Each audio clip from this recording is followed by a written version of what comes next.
Estamos no Dezembro Laranja, mês de prevenção ao câncer de pele, o tumor mais frequente no Brasil e no mundo. Para falar sobre todos os cuidados e tratamento, recebemos o médico dermatologista Dr. Diego Leonardo Betti. Bom dia, doutor, tudo bem? Olá, acertei o nome bem? Que é italiano? Exatamente. No fim, o Betti, que eu achei que era alemão. Fechado, isso aí. Tudo bem. Todo dezembro a gente precisa falar disso, né, doutor? E ainda é o tumor que mais prevalece em todo mundo, é isso? Perfeito, né? Então, o câncer de pele, ele representa mais de 30% dos tumores de todo o corpo, né? Diferente dos outros tumores, o mais comum, não é um tumor extremamente grave. Porém, nos lugares onde ele surge, ele pode causar, vamos dizer assim, um estrago, né? Então, os cânceres de pele tem aqueles são os mais comuns, mas também os mais benignos. E tem um especial que a gente pode falar depois, que é um pouco mais grave e esse é o que mais a gente tem que ficar atento. Como eu falei, há muito tempo a gente sempre fala, né, dos cuidados com a pele, mas o Dezembro Laranja veio para intensificar essa campanha e a gente fala mais ainda sobre isso, né?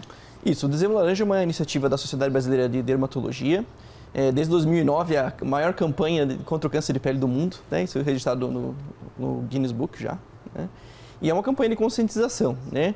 Esse ano é cada um com a sua proteção, né? Teve alguns outros anos que tivemos outros motes bem interessantes. Um dos que eu mais gosto é se exponha, mas não se queime, né? Sim. Porque senão a gente vai achar que o dermatologista é o inimigo do sol, né? E a gente sempre quer a moderação, né? Como todas as coisas aí na saúde, na vida, o importante é saber essa medida de cada um. Até porque o sol é importante, né? A gente vê muita falta de vitaminas agora por conta das pessoas que não têm mais o contato com o sol, é isso? Isso, Tem pessoas que são mais suscetíveis, né, à deficiência de vitamina D, porque tem uma profissão que inverte, né, o dia, então sou vigilante e tal, eu trabalho mais à noite e durmo durante o dia. Idosos, crianças pequenas, tá? E pessoas, ao contrário do que é o câncer de pele, né? Então as pessoas de pele morena, né, negra, vão ter mais dificuldade de fazer vitamina D a partir da radiação solar. Então, as pessoas de pele mais clara precisam expor um pouquinho mais, de mais escura, desculpe, um pouquinho mais do que as pessoas de pele mais clara para fazer a mesma vitamina D para a saúde. Ao contrário do que a gente pensa, né? Isso. E como que deve ser essa exposição com moderação a que faz bem? Isso. Existem estudos para mostrar que a gente não precisa de muita radiação ultravioleta para fazer a vitamina D para a saúde, né? Então, se calcula mais ou menos em torno de 15 a 20 minutos, 3 vezes por semana, numa área do tamanho do rosto, pescoço, né, colo e os antebraços, né? Tudo que a gente toma a mais do que isso vai se acumulando como fator de risco ao longo da vida, né? Então, vai somando, né? Para daí o risco do câncer de pele, que é essa conscientização. Por isso que a gente fala, se exponha, mas não se queime. Existe uma medida, né, para cada um. Essa medida é um pouco mais, então, para as pessoas de pele morena, para idosos, né, e às vezes para crianças. E para as pessoas, assim, na média da população, né, idade dos 20 aos 50 aí, mais ou menos, a gente tem esse cálculo aí dos 15 a 20 minutos 3 vezes por semana. A gente pode dizer, eu como leiga, né, que o início do câncer de pele já é dessa exposição a mais que a gente vai tendo ao longo da vida? Isso.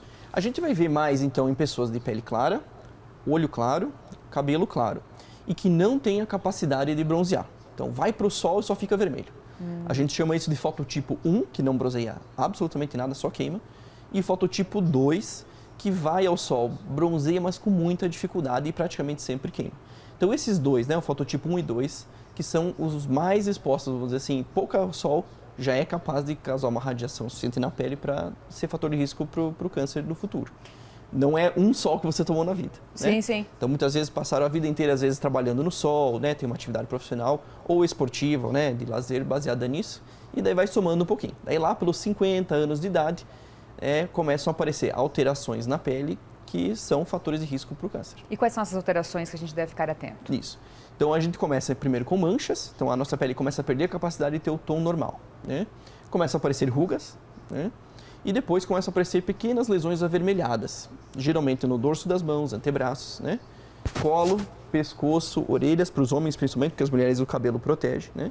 E o rosto, tá? E o dorso superior aqui atrás da nuca. Essas pequenas lesões, às vezes, são cascudinhas, assim, parecem escamativas. Mais ásperas. A gente chama isso de ceratose solar ou ceratose actínica. Essas são as primeiras lesões que a gente chama de pré-câncer, né?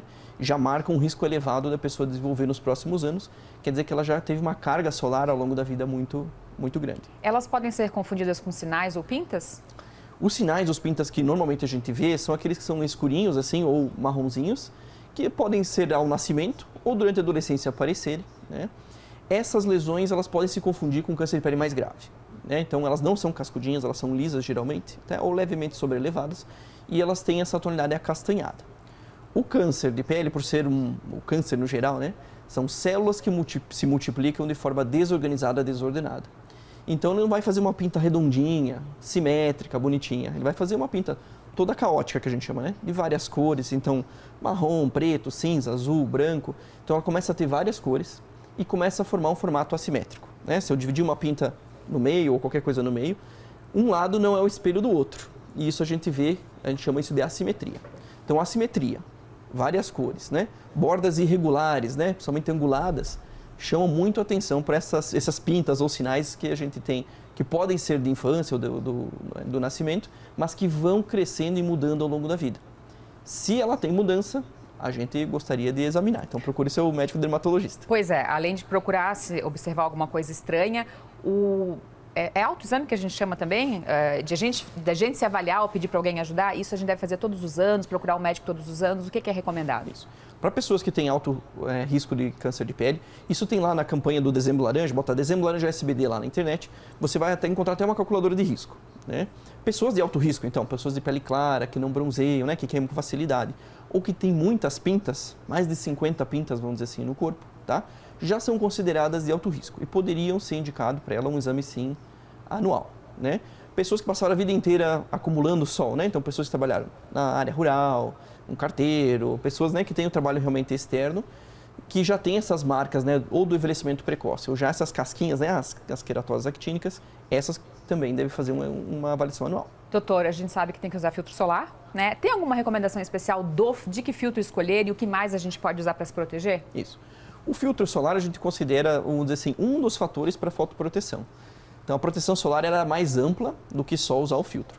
Então, a gente sempre vai procurar sombra, vai procurar usar roupas, né, que protejam né, manga comprida, chapéu, boné, óculos escuros, tudo isso vai adicionar.